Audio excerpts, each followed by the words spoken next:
បាទគូបន្តមកទៀតនេះគឺគូទី22គូទី22ខ្សែទឹកខាងក្នុងទូកពាក់ផ្លាកលេខ062បាទរតនសម័យមកពី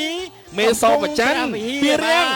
ព្រៃវែងខ្សែទឹកខាងក្រៅទូកពាក់ផ្លាកលេខ049សុវណ្ណបេកាសោមាទេវីអង្គរអំពើពេជ្រកូនពេជ្របាទឯកសន្តានខៀវទឹកពេជ្រលិចដល់ចុង អូល្អណាស់ណាបាទសុវណ្ណពេកាបាទសោមាទេវីអង្គរអំពើពេជ្រខ្សែទឹកខាងក្រៅកំពុងតែបាទលឿនប៉ុន្តែឥឡូវនេះរតនសម័យក៏ថែមដែរបាទចាំមើលរតន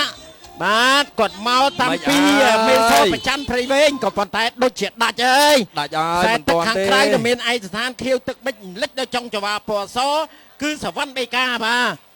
សវណ្ណបេកាដល់ទីហើយតែដូចជាបថយដៃបាទអត់ដឹងថានាឡិកាគេត្រៀមចុចឲ្យទេបងបាទអត់អីទេអរគុណណាស់បងទាំងអស់គ្នាគាត់បានជួយក្រុមការងារប៉ុន្តែទូកសង្គ្រោះរបស់យើង